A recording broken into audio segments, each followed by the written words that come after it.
44, on est juste avant le passage bête. Maintenant,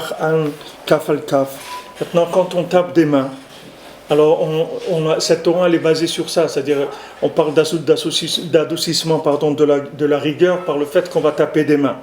Alors Rabbeinu l'a expliqué comment on avait 28 phalanges et dans les deux mains et que Koach Maasav Vigid le Hamo, que Hachem il nous a appris dans Bereshit Koach Maasav, il nous a dit voilà, sachez que tout ce que j'ai fait, c'est la tête lahem nachalat goïm pour nous donner l'héritage des nations. Alors dans le pasuk aussi de Bereshit bara Elokim et Hashamayim devet haaret, il y a là-bas des 28 lettres. Que ces 28 lettres, c'est le Koach d'Hachem dans Maaseh Bereshit. Donc Rabbeinu il a lié ces trois éléments pour nous dire que quand on tape des mains, les Maaseh, quand on est mitlaev, c'est-à-dire on est enthousiaste dans Avodat Hashem, dans la tfila, et on tape des mains. Alors quand on tape des mains, on réveille ces 28 lettres du premier pasuk de Bereshit, qui sont les Maaseh, le Koach, 28 c'est Koach, le Koach d'Hachem. Et ça nous permet de purifier le monde entier de la colère d'Hachem. Comme c'est écrit, quand le Zohar est dit dans la paracha de Vayetse, que quand Yaakov il est sorti de Beersheva, il a été Harana. Alors le Zohar il dit que Beersheva c'est Eretz Israël, c'est le palais royal, c'est l'endroit de la Malchut. Et Harana c'est Chutz Laaretz. Tout ce qui est Chutz Laaretz, c'est la colère d'Hachem. Parce que c'est pas son palais, c'est-à-dire que c'est les endroits où il n'est pas reconnu. C'est-à-dire en tant que Dieu créateur et celui qui maintient le monde. Donc dès que Yaakov il est sorti d'Eretz Israël, les Maaseh, il est rentré dans Haron Af, c'est-à-dire dans la colère d'Hachem. Alors en général, le Zohar il dit une généralité que Chutz Laaretz, ça s'appelle la colère d'Hachem. Parce que le Chutz Laaretz, c'est comme si Domé chez Enlo Eloka, c'est-à-dire que celui qui habite en Chutz Laaretz, il vit comme s'il n'y avait pas un Dieu. C'est-à-dire que les Maaseh, il a l'impression qu'il fait ce qu'il veut. Il ne fait pas du tout ce qu'il veut, mais il a cette impression-là en tout cas. Il a l'impression qu'il fait ce qu'il veut. Et ça, c'est la colère d'Hachem. C'est-à-dire qu'Hachem, ça lui donne de la colère. Alors maintenant, Rabbeinu, il donne une essa extraordinaire qui permet les Maaseh, la purification de tous les endroits qu'il y a sur terre par le fait qu'on va taper des mains. C'est-à-dire quand on va taper des mains, qu'on va frapper 14 sur 14 phalanges, ça fait 28, ça va réveiller le Maaseh Bereshit, comme Rabbeinu dit ici, Bazen Itorer Kafret Advan de Bereshit. Avec ça, on va réveiller les 28 lettres qu'il y a dans le pasuk de Bereshit, Koach Maasav, c'est-à-dire la force, la puissance de l'action, de la réalisation d'Hachem. Venimtsa, Shebeyado la tetlanu nachalat goim. Donc maintenant, on voit que chez Beyado, c'est-à-dire dans la main d'Hachem, toujours la main d'Hachem, c'est-à-dire 14, et les deux mains, 28 phalanges, la tête là, nous, la chalat golim, Hachem, il peut nous donner l'héritage des nations, qui a kol chez la Kadosh Baruch Hu, parce que tout appartient à Hachem. Donc Hachem, il annonce le plan du monde, il dit voilà, Bereshit bara Elokim, et Hashamayim vet haaretz. Alors les Chachamim nous disent Bereshit, c'est pour Israël qui s'appelle Reshit, et pour la Torah qui s'appelle Reshit. Sachez que c'est pour ça que Hachem il a créé le monde. Qu'est-ce que ça veut dire qu'il a créé pour Israël? Ça veut dire que c'est que Israël qui a la force de pouvoir faire connaître aux nations l'existence d'Hachem. C'est-à-dire que ça c'est la force qu'Hachem il a donnée au Ham Israël. Donc quand maintenant Hachem il nous dit qui va nous donner l'héritage des nations, c'est-à-dire que maintenant que le Ham Israël il va hériter de l'humanité entière, c'est pas qu'il va hériter matériellement, c'est pas que comme on voit qu'en France ils ont interrogé des jeunes des jeunes musulmans dans les cités et tout, et ils leur ont dit, ne croyez pas tout ça, quand vous voyez le Daesh, tout ça, ne croyez pas, tout ça c'est les sionistes, c'est pas nous. Nous les musulmans, jamais on fait de mal à personne. Nous, notre Coran, il nous empêche de faire du mal, de faire souffrir qui que ce soit. Mais les sionistes, eux, sachez que c'est eux qui tiennent le monde entier. Même Hollande, tous les jours, il reçoit des informations, des ordres, qu'est-ce qu'il doit faire. Et il n'est pas libre, parce que c'est les sionistes qui dirigent le monde. Mais Béhémet, c'est vrai que c'est comme ça. Mais c'est pas comme ça qu'il faut le formuler. Il faut pas dire que c'est les sionistes qui dirigent le monde. Il faut dire que le Ham Israël, c'est lui qui a la possibilité d'enseigner au monde, de faire prendre conscience à toute l'humanité qu'il y a un Dieu dans le monde et que c'est lui qui a créé le monde. C'est ça qu'il faut dire. Maintenant, ça s'est traduit en langage enfantin, en langage un petit peu perturbé par l'imagination, les vidéos, tout ça. Mais le fond du message, il est vrai. Le fond du message, il est vrai. C'est-à-dire que ces gens-là de Daesh, ce sont des gens qui viennent dans le monde et qui disent on est les envoyés d'Hachem pour détruire l'impureté dans le monde. C'est-à-dire que Hachem, il a dit, Esav, il a dépassé la dose permise de Touma dans le monde, comme quelqu'un, Chas v'Shalom, il a du sucre, alors vous allez faire des analyses de sang, vous allez voir, il y a 3 colonnes quand vous recevez des analyses de sang, voilà l'idéal, voilà ce que vous avez, et voilà c'est un problème ou pas. Donc quand maintenant la personne, elle dépasse, je sais pas, 100 mg de sucre dans le sang, alors il faut prendre des médicaments ou autres pour faire baisser, parce que sinon, Chas v'Shalom, le Ben Adam, il peut mourir. Donc on lui dit, voilà, monsieur, vous avez dépassé ce que votre corps, il peut supporter comme sucre, donc vous devez arrêter de manger du sucre d'abord, mais vous devez prendre des médicaments. Ça, c'est la même chose, c'est le même principe. C'est-à-dire que maintenant, Esav, tant que maintenant la dose, elle ne dépasse pas un niveau d'infection ou du monde, c'est-à-dire tant que maintenant il va pas faire basculer le monde dans de la destruction, Hachem, il le regarde même pas, c'est-à-dire c'est pas un problème, il peut s'amuser, il peut faire ce qu'il veut, il n'y a pas de problème, ça dérange pas. Quand maintenant il arrive que la dose, elle dépasse, nous on connaît pas, nous on n'a pas les mesures. On n'a pas les mesures de ça. Mais dans le ciel, ils ont les mesures. Ils savent quand ça a dépassé la dose qu'on peut. C'est-à-dire que maintenant, ça va enlever le libre arbitre aux gens. C'est-à-dire que les gens, ils n'auront plus la possibilité de revenir vers Hachem. C'est-à-dire que si même vous allez leur parler d'Hachem, de la Torah, de Rabbi Nachman, de tout, ils ne pourront plus entendre. Parce qu'ils vont passer dans un niveau de maladie qui ne pourront plus pouvoir guérir de ça. Donc quand il y a ça, Hachem, il arrête. Il dit, maintenant, vous avez atteint le maintien même de l'humanité, donc il faut arrêter. Donc il envoie des gens comme ça, que ces gens-là, ils sont jeunes, c'est des gens qui sont désespérés de la vie. En général, ils ont vu que c'est des gens qui sont des drogués, des choses comme ça. C'est des gens qui cherchaient quoi faire dans ce monde. Ils ont vu le monde, ils ont dit, qu'est-ce qu'on va faire dans ce monde? Il n'y a rien à faire ici. On leur dit, tu vas travailler, ils n'ont pas envie. Tu vas aller à l'école, ils n'ont pas envie. Tu vas aller dans les boîtes de nuit, ils n'ont pas envie. Allez, ils n'ont rien à faire. Alors au début, ils ont commencé par voler des mobylettes et des trucs comme ça. Après, ils font des choses un peu plus sophistiquées. Et après, ils ont trouvé un idéal comme ça. C'est-à-dire, voilà, et puisque maintenant, de toute façon, notre vie, c'est la mort, comme Rabbeinu dit dans Sichot Haran, En Gibor que Mityaesh. Il n'y a pas un homme plus fort que celui qui est désespéré. L'homme qui est désespéré, c'est l'homme le plus fort du monde. Parce que comme il est désespéré, déjà sa vie pour lui, c'est rien du tout. Donc quand quelqu'un, sa vie pour lui, c'est rien, c'est fini, il n'y a rien qui l'arrête. Puisque ce qui arrête quelqu'un, c'est qu'il a envie, il a peur d'être blessé, il a peur d'être tué, il a peur de ce qu'on va dire sur lui, qu'il va avoir un casier judiciaire ou des trucs. Mais quand quelqu'un, il est arrivé au youch total, c'est-à-dire au désespoir, mamash total, alors lui, il est capable de faire n'importe quoi. Donc il devient très très fort par ce youch. Alors ces gens-là, Pachout, c'est des idéalistes qui ont créé un idéal qui vient du désespoir. C'est un idéal qui s'est créé par le désespoir. Alors vous avez un idéal qui s'est créé par le désespoir. et qui va attaquer les Maasé, une société dans laquelle il n'y a plus aucun idéal. C'est-à-dire que maintenant, si vous prenez un jeune aujourd'hui, il n'a aucune motivation. Pourquoi maintenant il va vivre? Pourquoi il va se battre pour la vie? C'est-à-dire que vous prenez quelqu'un même il est diplômé d'université, il travaille, il a un cabinet de, je sais pas, il est docteur, etc. Il a une bonne situation, etc. Mais cette personne-là, elle a plus d'idéal dans sa vie.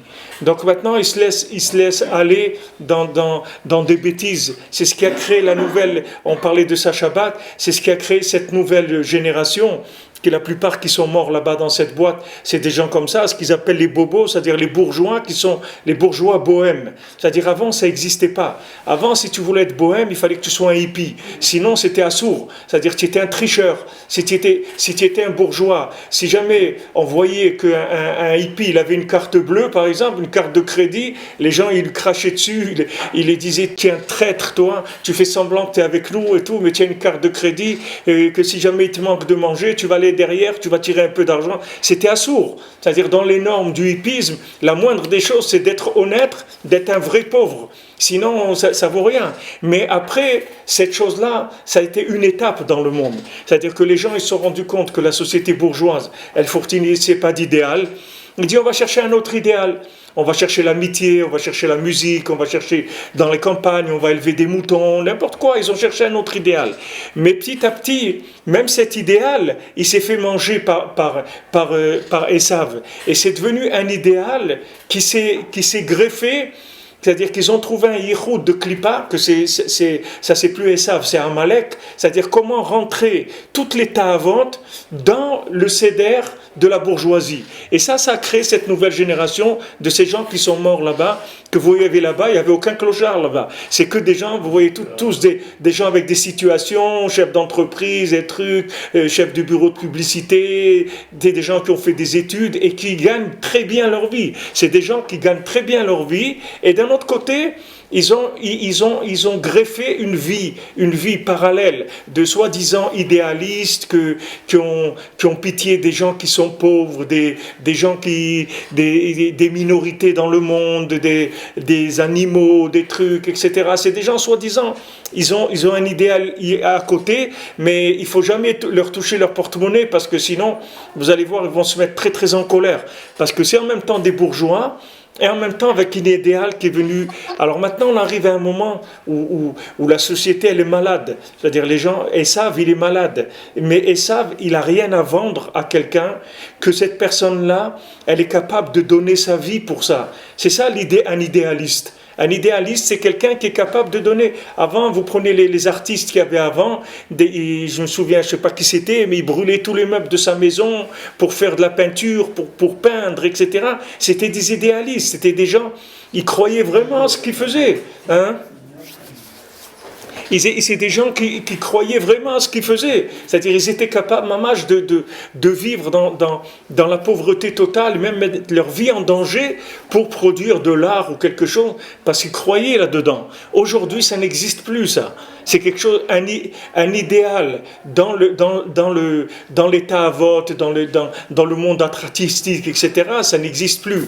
Alors, pour nous, c'est extraordinaire, parce que du moment où les gens, ils n'ont plus de possibilité de trouver un idéal chez Esav, c'est-à-dire quand maintenant l'Occident, il n'arrive plus à... Tant que l'Occident, il fournissait de l'idéal, alors tu trouvais des Juifs qui étaient des grands musiciens, des grands peintres, des grands trucs, etc. Maintenant que ça ne se vend plus, que sur le marché, ça ne peut plus se vendre, alors le Juif, il est obligé d'aller chercher autre chose, parce qu'il n'y a plus rien qui va satisfaire son côté en lui qui est idéaliste de nature, parce qu'un Juif, c'est un idéaliste de nature, et même s'il ne veut pas. C'est un idéaliste parce qu'il a une neshama qui l'appelle tout le temps vers une autre dimension. C'est ça un idéaliste. Un idéaliste, c'est quelqu'un qui dépasse la mesure des valeurs de ce monde. Donc maintenant, le Ham Israël, c'est tous des idéalistes. Mais quand maintenant Esav, ils te vendent des pseudo-idéalismes, comme la musique, l'art ou la politique, n'importe quoi. Alors le juif, il rentre là-dedans et il se réalise dans le marxisme, dans des trucs, tu vas voir les juifs partout, dans les trucs de Lénine, tu vas trouver des juifs dans tous ces trucs-là, parce que le juif, il exprime son idéalisme là-dedans, c'est-à-dire sa émouna, c'est-à-dire sa dimension qui est au-dessus du teva. Mais maintenant que tout l'idéal du monde il est tombé, chez Esav, il n'y a plus rien à manger. C'est-à-dire, Esav, aujourd'hui, tu ne trouveras pas un seul politicien qui est capable de risquer sa vie pour ses idéaux politiques. Ça n'existe pas. C'est même pas risquer sa vie. Même son repas de midi, il ne va pas le sauter. C'est pas risquer sa vie. Son repas de midi, il ne va pas le sauter. Ils avaient trouvé même ici en Eretz, à Shem Mishmor, quand il y avait une guerre qui avait commencé, il y avait un général ici de l'armée qui a tout de suite vendu le soir ses actions qu'il avait, parce qu'il savait qu'il y avait la guerre, que les actions, elles allaient baisser. Alors quand tu vois des choses comme ça, tu te dis où on est. Qu'est-ce que tu veux dire, Yaakov? Je disais que les extrêmes, les Juifs, ils ont toujours aimé les extrêmes. Ouais. Et c'est pour ça que, grâce à Dieu, grâce avec Rabbeinu, celui qui cherche, qui a toujours été dans les extrêmes, il ne s'est pas suffi d'un petit rave, ou il a voulu toujours chercher le top. C'est pour ça qu'en fin de compte, il arrive chez Rabbeinu. Parce que tout ce qu'on va lui présenter, il va dire il manque quelque chose, il n'y a pas de saveur, il n'y a pas de... Et on voit que chez Rabbeinu, il y a des gens qui viennent de très loin, mais qui ont arrivé à atteindre des niveaux, même de l'autre côté, très élevés.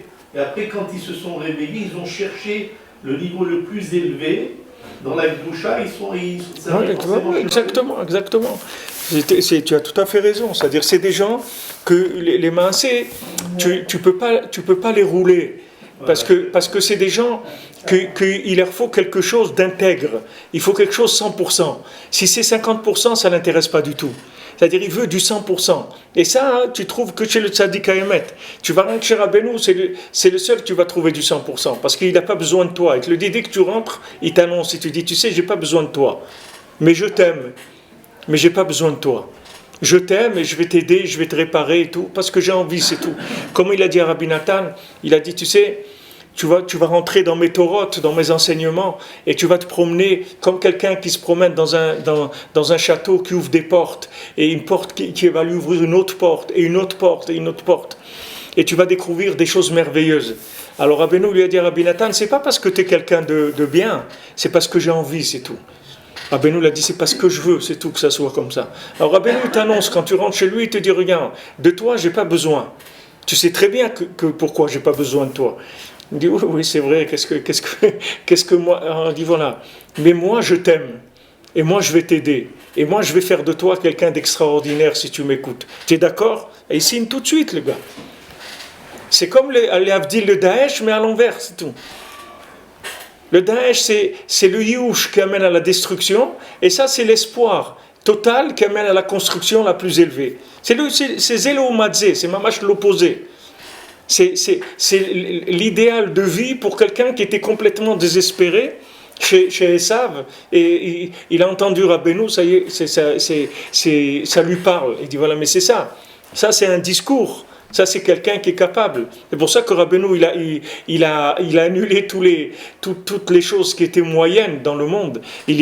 Rabbeinu il a tout le temps annulé. Tous les tzadikim, il leur disait mais t'as même pas commencé. On lui a amené le tzadik qui savait le mieux étudier dans le monde. Il a dit je peux lui montrer qu'il a même pas commencé à étudier. Il sait même pas étudier du tout. Il dit quelqu'un qui disait qu'il était un baltfila, qui savait prier. Il dit Rabbeinu il va lui montrer qu'il sait pas prier du tout. Il a même pas commencé à prier. Rabbeinu, tout le temps, il remettait en question absolument tout. Quand quelqu'un est venu, il a dit, voilà, il étudie 119 dapim de Gemara par jour. Alors Rabbeinu l'a dit, c'est Gematria Mehat, c'est un peu. 119 dapim de Gemara par jour, c'est un peu. C'est-à-dire, Rabbeinu, tout ce qui était que la personne, elle croit qu'elle est arrivée à quelque chose, Rabbeinu, il a annulé complètement. Complètement. Et les gens que eux, ils ont été annulés par la vie, c'est-à-dire qu'on leur a dit toujours qu'ils étaient des ratés, qu'ils allaient jamais réussir, etc. Quand ils ont entendu la voix de Rabbeinu, ils disent mais c'est lui qu'il nous faut, c'est lui notre médecin, c'est lui qui va nous aider. Alors on est les maasés, c'est pour ça qu'il faut avoir de la simcha, même si c'est pas agréable, etc. Mais on est à la fin, c'est-à-dire que on est dans le schéma idéal pour terminer. C'est ça le schéma idéal. D'un côté, on a des gens complètement désespérés qui sont prêts à tuer tout le monde. D'un autre côté, on a des gens complètement désespérés qui n'ont plus la force de vivre. Donc les deux, ils vont se rencontrer, c'est terminé. C'est-à-dire que là, il va sortir la Emouna. C'est-à-dire il va sortir ce Koach Ma'asam et guide la Amon, la tête la Em Nachalat Goïm. Sauf, Esav, il a été jusqu'au bout de ce qu'il pouvait faire, puisque maintenant il ne croit pas dans l'Olam Haba, il ne croit que dans l'Olam Hazé. Comme ils ont réagi tous les jeunes là-bas à Paris, il dit non, il faut des ta'avot encore plus, si vous allez en boîte de nuit 2 fois par semaine, il faut aller tous les soirs maintenant, et il faut manger au restaurant tous les jours, et il faut... Ça c'est quelques jours ils vont faire ça. Quand il va y avoir 3 ou 4, 5 attentats, tu verras que les restaurants, ça va devenir des soupes populaires. Abraham, les patrons du Bataclan, c'est des juifs. Non, c'était des juifs. C'était des juifs. Ils l'ont vendu, il y a 2 mois, ils l'ont vendu. Ouais, j'ai entendu. Ils étudient la Gemara et ils étudient la Yeshiva maintenant. Il y a 2 mois qu'ils l'ont vendu. Je l'ai vu, ils l'ont interviewé, le monsieur, Touitou s'appelle. Ouais, il a vendu, et il était 40 ans, il était propriétaire de cet endroit-là. Moi, mon frère s'est marié là-bas. Vous pouvez voir. C'est pour ça qu'ils disent que c'est les juifs alors. Et ils pensent que c'est... Ça aussi, ils pensent que c'est un coup monté. Ça, ils pensent que les sionistes, ils ont fait pour leur vendre comme ça, après ils peuvent faire...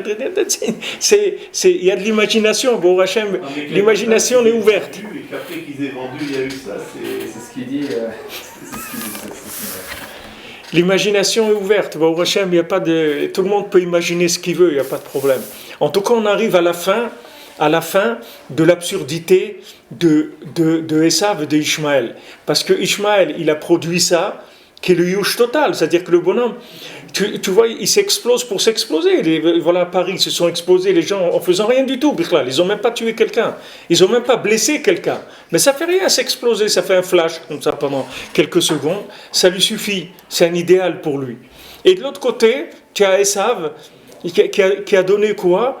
Des gens qui ont plus envie de vivre. Ils ne sont pas assez motivés pour vivre. Ils ont l'argent, ils ont les ta'avot. Ils sont arrivés à tout. C'est-à-dire, normalement, tu avais ou l'argent ou les ta'avot. Mais maintenant, ils sont arrivés à faire ces nouvelles générations et l'argent, et les ta'avot, et les plaisirs du monde et tout. Et même ça ne suffit pas. Ça ne lui donne pas envie de vivre. Il n'a pas la force de se battre contre le yush de l'autre. Il ne peut pas se battre contre le désespoir de l'autre. Le désespoir de l'autre, il est plus fort que les bribes d'instinct de vie qui restent chez lui. Donc on est à la fin, c'est tout, on est en train de terminer. Normalement, on est en train de terminer. Il n'y a pas d'autre possibilité. C'est-à-dire pour Esav, pour Ishmaël, il n'y a pas d'autre possibilité de se dégrader plus que ça. C'est-à-dire, le yush, c'est ce qu'il y a de pire dans le monde. Il n'y a pas plus que le yush. C'est-à-dire dans le bas, c'est ce qu'il y a de pire dans le monde. Comme quelqu'un a envoyé un message, je ne sais pas qui est-ce qui a envoyé, qu'il y a 520 000, je sais pas, suicides par an. Dans le monde, il y a une personne qui se suicide toutes les minutes. Toutes les minutes, il y a une personne qui se suicide dans le monde. Mais ça, c'est des maladies nouvelles. Avant, ce n'était pas comme ça. Il y a 100 ans, les gens ne se suicidaient pas. Chaque minute, il n'y avait pas une personne qui se suicidait. Parce que les gens, ils sont arrivés avant qui est-ce qui se suicidait ? C'était les grands chercheurs, les grands artistes, les grands philosophes, les grands écrivains. Ils arrivaient à un moment à être massiques, que la vie sans Hachem, la vie sans l'autre monde, ça ne sert à rien. Même comment il s'appelle, Einstein, à la fin de sa vie, s'est rendu compte qu'il s'est trompé complètement. À la fin de sa vie, il s'est rendu compte qu'il n'y a rien qu'Hachem dans l'Olam, c'est tout. Il n'y a rien d'autre. Il n'y a rien d'autre qui vaille la peine de vivre que de connaître Hachem et que de vivre attaché à Hachem. Il n'y a pas une autre forme de vie sur terre. Maintenant, tout ce qui a été proposé, tout ce qu'ils avaient en stock, que ce soit Ishmaël ou Esav, ils ont terminé. Il n'y a plus rien. Qu'est-ce que tu veux proposer de plus que ça ? Qu'un bonhomme il se fait exploser avec le sourire. Qu'est-ce que tu veux ? Tu as autre chose de sport. Tu peux proposer un sport extrême, pire que ça n'existe pas. Ils ont essayé des parachutes, ils ont essayé de sauter des trucs, ils ont essayé de la natation, ils ont essayé de créer des magasins sous l'eau, des trucs, de l'alpinisme, tout ce que tu veux. Mais tout ça, c'est toujours safek si la personne elle va vivre ou pas. Mais ici, il n'y a pas de safek. Le bonhomme, il se fait sauter, c'est tout. Le bonhomme, il se fait sauter pour ce petit flash qui dure 1 seconde. il est capable de donner sa vie. Donc ils sont arrivés au Yush total. Maintenant, l'autre Esav, il ne peut pas se battre contre lui. Il n'arrive pas à trouver une formule. Comment il va se battre contre lui? C'est normal. Parce que pour se battre contre lui, il faut avoir envie de vivre. Les Hashmonaïm, quand ils ont trouvé la fiole, c'est des gens, ils voulaient vivre. C'est des gens, ils étaient convaincus qu'il n'y a rien qu'Hachem dans le monde. Que tout ça, tous les Grecs, avec tout leur système et tout, c'est du vent, ça, c'est rien du tout. Mais ils étaient convaincus de ça. Ils avaient une force de vivre extraordinaire. Tu prends David Ameller, même qu'il devait être un mort-né, que Adam Arishon il lui a donné choisi en 10 ans de sa vie et tout, mais il y a une force de vie à l'intérieur. Tfila El Chaya, il a compris que la prière c'est la vie, et que plus tu pries, et plus tu vis, et plus tu vis, et plus tu pries. Et ça y est, une fois que tu as découvert la prière, le dialogue avec Hachem, ça y est, tu es sauvé, parce que tu as goûté à la vie. Celui qui fait de Bodé tous les jours, c'est un Ben Adam vivant. C'est un Ben Adam qui est vivant parce qu'il vit avec de la divinité en lui. Il n'y a rien d'autre qui te donnera de la vie dans ce monde. Ni l'argent, ni rien du tout. Tu peux avoir tout l'argent du monde, ça ne te donnera pas envie de vivre. Une fois que tu vas consommer, c'est fini. Tu peux avoir tout le manger du monde, tu peux avoir tout l'honneur du monde, tout ce que tu veux. Il y a un moment où tu vas arriver à saturation. Ça ne va pas te donner la vie. Et c'est à ça qu'on arrive aujourd'hui. Donc le monde est mûr pour recevoir le message d'Hachem. Le monde arrive vers une maturité. Et vous allez voir qu'il y a beaucoup de gens qui vont se rapprocher d'Hachem avec ce qui est en train de se passer. Beaucoup de gens qui vont se rapprocher d'Hachem. Parce que ça libère. C'est-à-dire que c'est bien que ça soit dur, mais ça libère les individus. Ça libère parce qu'ils ne vont plus aller chercher là où ils cherchaient avant. C'est-à-dire ils savent très bien que dans les poubelles, ils vont rien trouver. Ils vont comprendre ça. Et ce que Hachem il envoie ces gens-là, c'est pour aider à détruire les poubelles. Il dit voilà, nous on va venir détruire les poubelles, de manière à ce que vous n'allez plus chercher là-bas. Maintenant, pourquoi ils font ça? Au nom d'Hachem, c'est tout. Maintenant, la suite de ça, il n'y a pas de suite. Il ne peut pas te dire quelle est la suite, il ne sait pas quelle est la suite.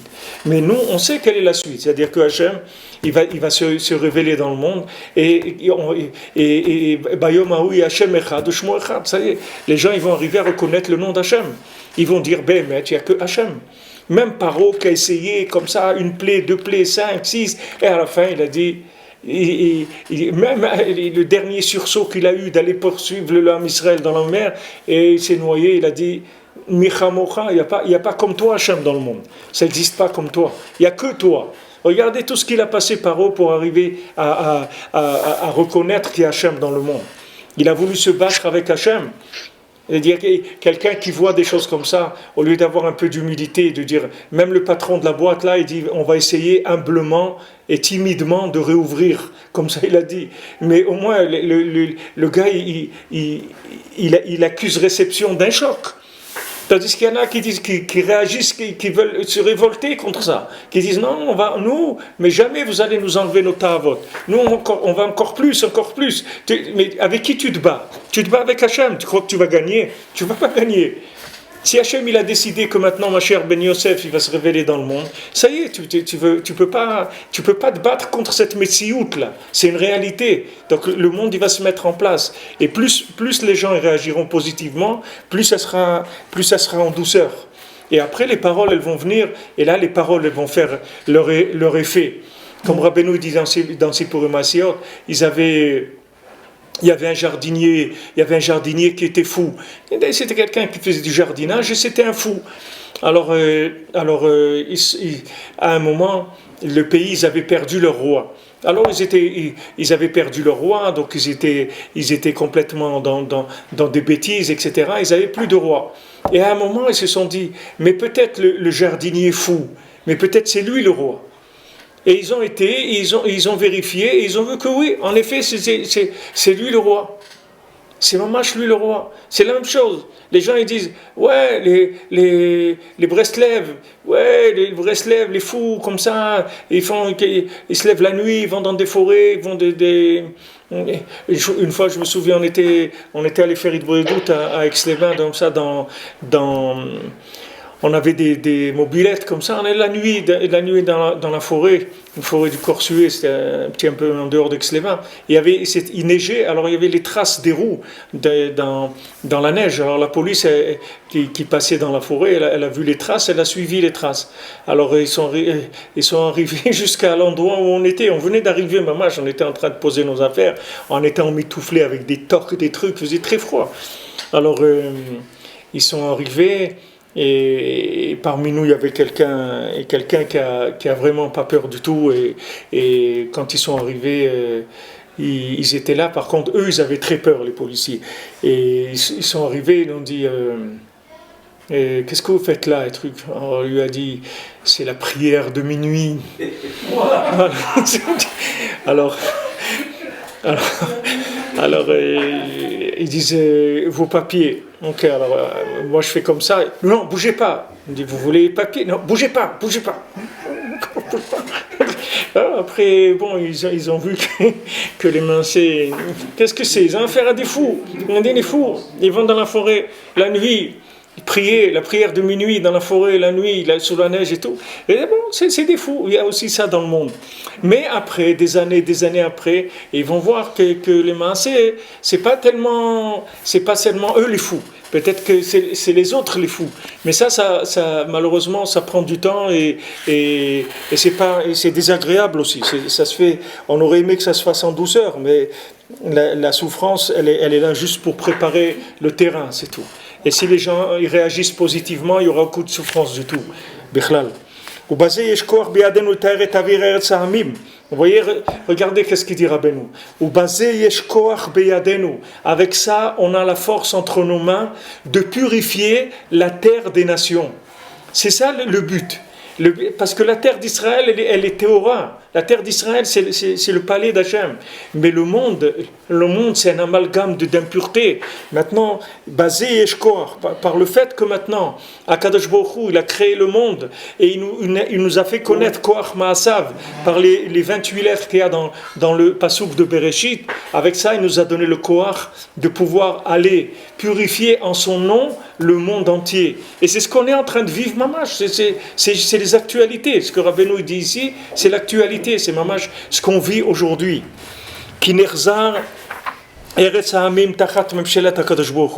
Parce que maintenant, la terre des nations, elle va revenir sous la royauté d'Hachem.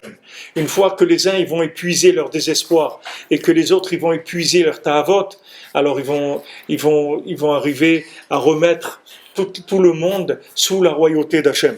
Au biado la tête l'école michirtse. Donc maintenant Hachem il va décider à qui il voudra donner. Il donnera la terre à qui il voudra donner. Comme je katouv la tête lahem nachalat goim pour leur donner l'héritage des nations. Ve'az nithar avir makom et à ce moment-là l'endroit dans lequel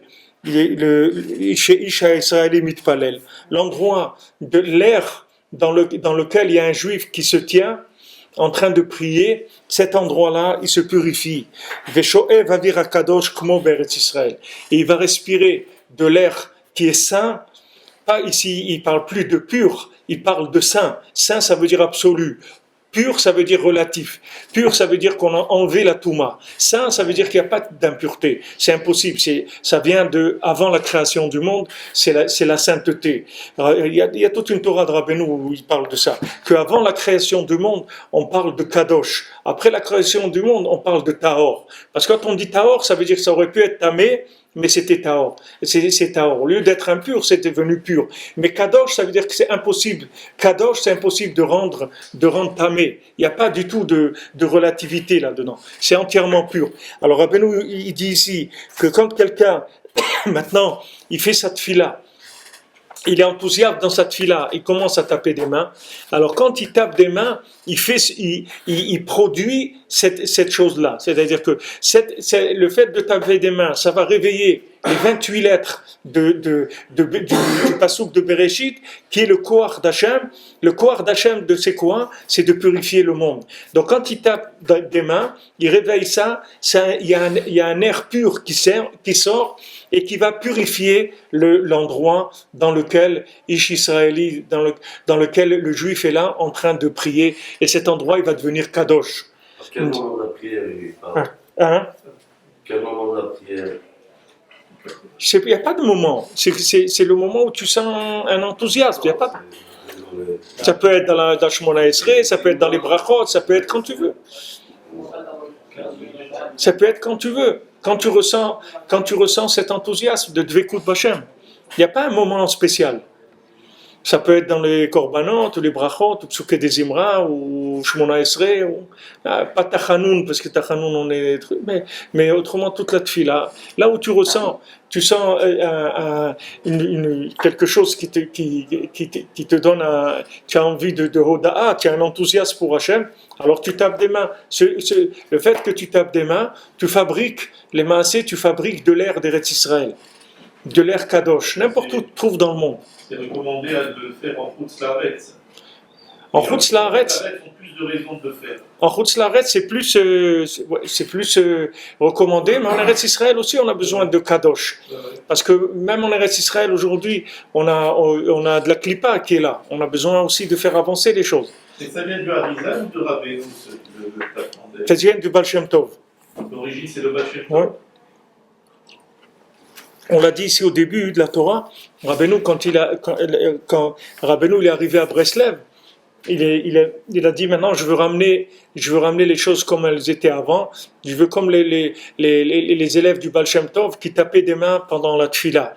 Et après Rabbeinu il a dit on a conquis Breslev en tapant des mains pendant la prière. Parce que même la ville de Breslev, il fallait la conquérir. Pourquoi? Parce que Rabbeinu il n'avait pas sa place dans le monde. Rabbeinu il n'avait pas sa place dans le monde.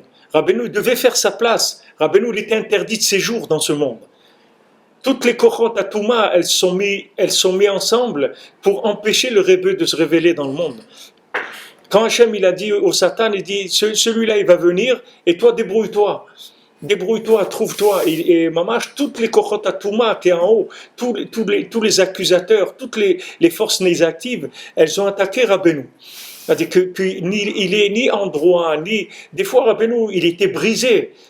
Des fois il disait à ses élèves regardez qu'est-ce qu'ils ont fait de nous. Des fois, Rabbeinu, il était brisé. Il avait des moments où il était brisé. Il disait, regardez qu'est-ce qu'ils ont fait de nous. Rabbeinu, il avait des fois une amertume terrible de voir comment la vérité, comment quelqu'un qui a une telle vérité, une vérité absolue, comment il n'arrive même pas à placer un milliardième de cette vérité. Des fois, c'était très dur pour lui. Et des fois, c'était l'autre côté. Des fois, il disait à Rabbi Nathan, tu as honte. Alors, il a dit, tu n'as pas à avoir honte du tout. On n'a pas, il dit, tu n'as pas à avoir honte du tout. Il ne faut pas que tu aies honte du tout. Parce que Nachman et Nathan, ils vont conquérir le monde entier. Comme ça, il lui a dit. C'est-à-dire que tu n'as pas à avoir peur. De quoi tu as peur? De quoi tu as honte? Pourquoi tu as honte? Des fois, Rabbeinu, il était comme on dit, high, quand il était dans les mouchines de Gadlout. Alors, Mamash, il disait, ça y est, on a terminé. Bon Hachem, on a amené tout. Mais il y a des fois, Rabbeinu souffrait. Quand Rabbeinu Hachem Ishmor, il perdait ses enfants, il perdait sa femme, tout ça. C'était des moments très très durs. Parce qu'il voyait qu'on ne le laissait pas. Alors maintenant, Breslev aussi. Vous croyez que la ville de Breslev, ils attendaient Rabbeinu à bras ouverts. Ils disaient, venez vous installer, Baruch Haba, etc. Pas du tout. Rabbeinu, il a fait là-bas à sa place. Comment? En tapant des mains dans la tfila. Il a dit en tapant des mains dans la tfila, on a conquis Breslev. Comme ça, il a dit Rabbeinu au Chassidim. Ça veut dire que c'est mamash un moyen de conquête. Ça a l'air simple, hein, ça a l'air quelque chose. Quelqu'un s'est dit, mais comment taper des mains comme ça? Ça a l'air ridicule. Comme les gens, ils sont en train de fabriquer des missiles qui tirent à 3000 km avec des ogives qui font exploser, je sais pas quoi. Toi, tu viens, tu dis, attends, on fait comme ça, c'est beaucoup plus puissant que tous les missiles du monde. Mais c'est quoi c'est quoi? Il dit, oui, tape des mains, c'est tout. Tape des mains. Sois joyeux, tape des mains, remercie Hachem et de la Oda pour Hachem et tu vas voir que ça purifie le monde entier. Ça va purifier le monde entier. Ça va rendre mamash, tu amènes du Avir Kadosh. C'est-à-dire tu amènes Kadosh, ce Avir Kadosh, cet air saint, absolu, il purifie tout le relatif. Tout le relatif, tout ce qui pourrait être impur, ça va devenir pur grâce à ça. ואז ניתר אוויר המקום שאישה ישראל מתפלל ושואב אוויר הקדוש כמו בארץ ישראל. Et maintenant il va respirer de l'air sain. Ils font des... Dans toutes les villes du monde, les grandes villes, ils font des tests de pollution de l'air. Au Japon, ils ont ça, je crois, à Tokyo, c'est qu'ils ont des fois où la pollution, elle dépasse les trucs, alors ils doivent arrêter toutes les voitures, tout pendant un certain temps, pour que la pollution, elle baisse. Mais ça, c'est pareil, c'est ce qu'on a dit tout à l'heure. C'est-à-dire que Esav, il a atteint le summum de la pollution de l'humanité. C'est-à-dire, il est arrivé en permettant le mariage homo, les trucs, officialisant tous ces trucs. Ça y est, il est arrivé à un degré de pollution où l'air, il va asphyxier les gens, il va tuer les gens. Donc Hachem, il dit, on arrête les frais, il faut se calmer, parce que sinon, la planète entière, elle va...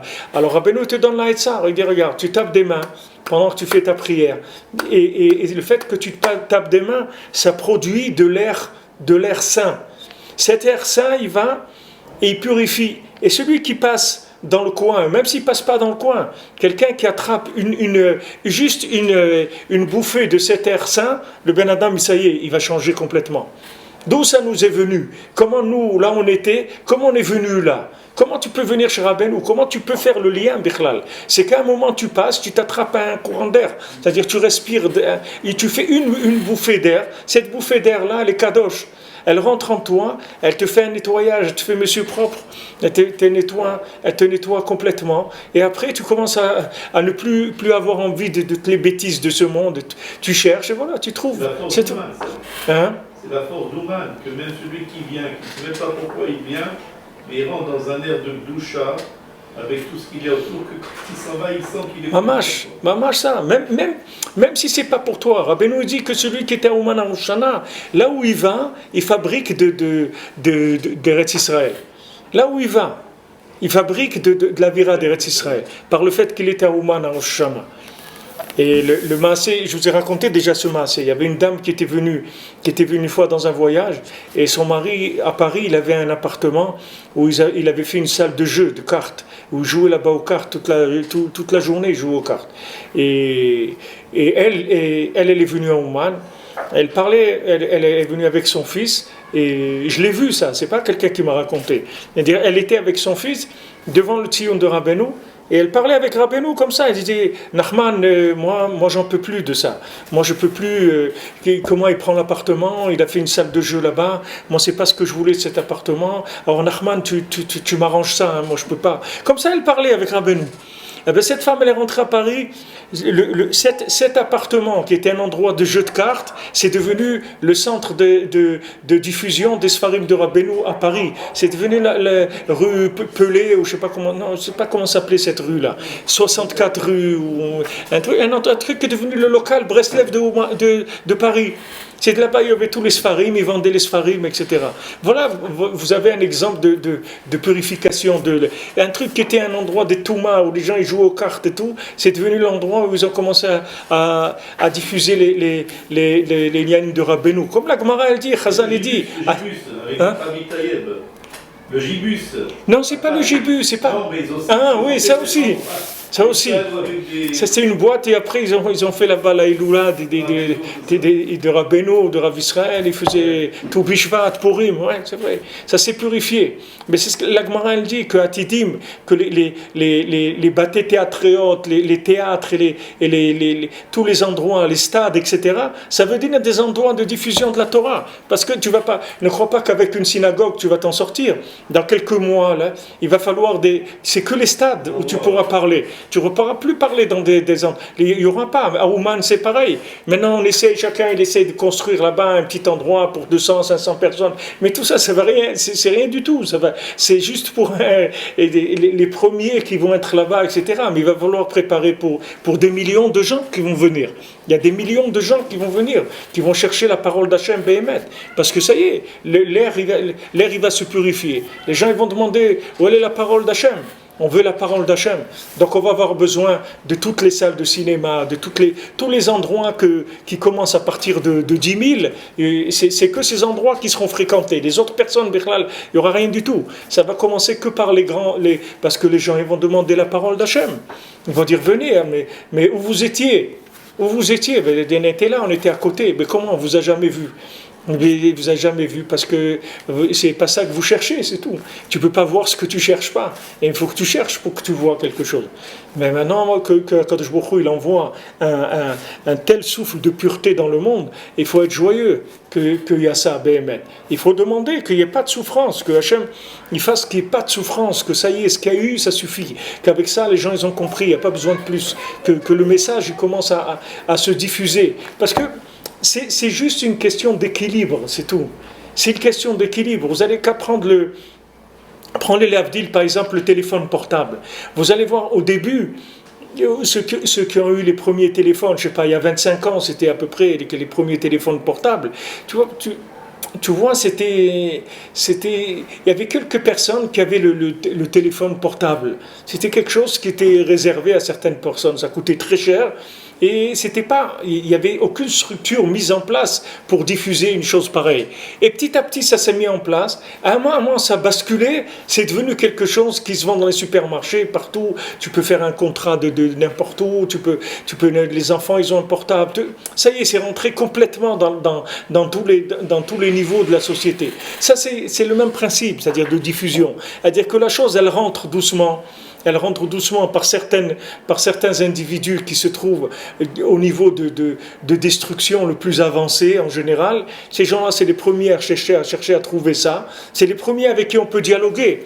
Ces gens-là, c'est les premiers avec qui tu peux dialoguer parce que des gens, de toute façon, ils n'ont rien. Alors, tu peux leur faire passer le message. Et après, le message, il va passer petit à petit, petit à petit. À un moment, ça va arriver à ce que ça va basculer dans un rov. Dès que ça va basculer dans le rov, 51%, c'est-à-dire, ça y est, toute l'humanité, elle va basculer. D'un coup, ça va se faire d'un coup, ça ne va pas durer des mois, ça va se faire d'un coup. Il suffit juste que ça prenne un peu le dessus et c'est fini. Tu vas voir que toutes les imprimeries du monde, le web, tout, il ne sera pas suffisant pour diffuser ce que Rabbeinu il a à dire dans le monde. Tellement les gens ils vont avoir besoin et ils vont suivre ça. Alors, voilà, un Ben Adam Pachout, il est là, il tape des mains pendant sa prière. C'est ça qu'il est en train de faire. Il tape des mains tout simplement. Avec ça, il rend le Avir Kadosh. Et ça va faire qu'il y a des gens qui vont être purifiés là où ils se trouvent. Parce que celui qui respire ça, il n'a pas besoin de lutter. C'est-à-dire que ça ne fait pas appel à son libre arbitre du tout. Parce que celui qui respire le Avir Kadosh, tu n'as pas besoin de libre arbitre. Ça ne fait pas appel à ton libre arbitre. On a vu que les révolutions se faisaient en un instant, 70 ans des Russes avec... je me souviens quand on est à Oman, il y avait la télévision, on allumait la télévision, on voyait un personnage qui parlait pendant 3 heures. Il y avait la tête d'un personnage, mais qu'est-ce qu'il raconte pendant 3 heures? C'était tout ce qu'ils avaient là-bas à Oman. Ouais, en 70 ans, il n'y a pas une goutte de sang, tout s'est inversé en un instant. Exactement. Sans bataille, sans rien. Mais regarde maintenant ça qu'on est en train de vivre. Quand il y a ces nouveaux-là qui sont sortis, qui est-ce qui s'imaginait qu'il allait sortir des gens comme ça?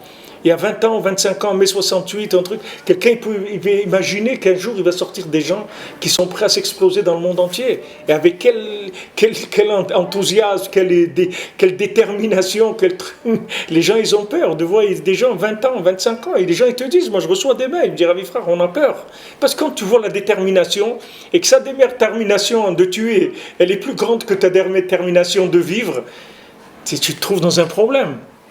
Tu es vraiment dans un problème. Et les Maasé, ils les accueillent. Il faut voir des gens, ils ont interviewé des gens qui se trouvent, je sais pas, dans les pays par lesquels ils passent, les réfugiés syriens et tout. Mais tu vois des gens pleurent. Des gens là-bas, je sais pas dans quel pays, par où ils montent pour arriver en Allemagne. Ils veulent aller en Allemagne parce que pour eux, c'est l'Allemagne, c'est le plus ouvert. Mais tu vois les gens, ils pleurent. Ils disent, ils rentrent chez nous prennent tout, ils détruisent tout. Au secours, tu vois des gens, ils pleurent. Tu vois des milliers de gens qui passent comme ça, dans des routes, ils rentrent dans toutes les maisons qu'il y a là-bas. Ils leur prennent tout. C'est une bonne affaire parce qu'il ne faut pas beaucoup d'argent et ils leur mettent à leur disposition tout l'argent qu'ils veulent, les Arabes, les pays riches arabes. Parce qu'ils conquièrent des pays entiers, du pétrole, des États sans rien. Je veux dire, sans avoir besoin de négocier de quoi que ce soit, ni de payer. Mais ça, tu ne peux pas imaginer quelque chose comme ça. Tu ne peux pas imaginer que plusieurs millions de gens ils vont rentrer dans des pays.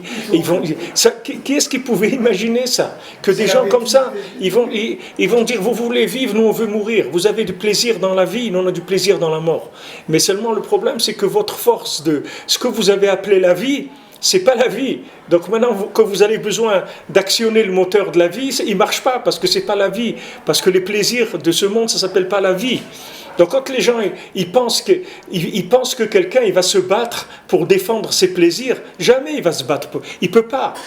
Il ne peut pas faire face à ces gens-là, parce que le niveau de vitalité que donne le plaisir, ça n'a rien à voir avec ce désespoir-là. Tandis que si les gens, ils étaient comme les Hashmonaïm, que ces gens-là, ils cherchaient la parole d'Hachem, Béhémet, mais là, à une poignée de gens, ils peuvent lutter contre le monde entier. Ce n'est pas un problème. Ils peuvent y venir 5 personnes, ils peuvent battre des millions de gens.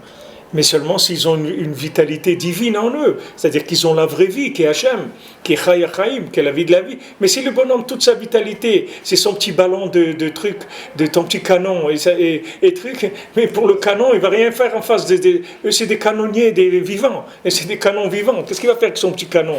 Il va avec son petit Beaujolais, son truc. C'est pas avec ça qu'il aura la force de se battre contre ces gens-là. C'est pour ça qu'on arrive à un moment, il va falloir une solution, et c'est pas une solution politique. Il n'y a pas de solution, les gens ils sont perdus, il n'y a aucune solution politique. C'est une solution d'idéal qu'il faut. C'est une philosophie de la vie qu'il faut. C'est pas du tout. Il faut dire aux gens, attendez, il faut leur expliquer ce qui se passe et il faut leur dire quoi faire. Maintenant, n'importe où les gens ils n'ont pas besoin d'être juifs, de rien du tout. Que les gens ils prennent la Bible, qu'ils lisent la Bible, qu'ils lisent des psaumes en français ou en anglais ou n'importe quoi. Et avec ça, ils vont adoucir la rigueur. Il n'y a rien qui adoucira la rigueur que ça. Que de lire la parole d'Hachem, de prendre la Bible, l'Ancien Testament, de le lire et de lire des psaumes. C'est tout ce qu'il y a à faire. C'est tout. Et d'arrêter de faire le fou, d'arrêter d'aller faire de la destruction. De rester tranquille chez soi. C'est apparu pratiquement en même temps que la guépra, et ça finalement. C'est-à-dire que ce genre de phénomène-là, il apparaît quand il y a une touma... C'est sûr, quand il arrive un degré de pollution qui est plus résorbable. C'est-à-dire que la vie, elle ne peut plus inclure ces choses-là. C'est-à-dire que c'est quelque chose qui détruit la vie complètement. Alors quand Hachem y voit ça, ça y est, on retourne dans les mêmes paramètres que le Maboul.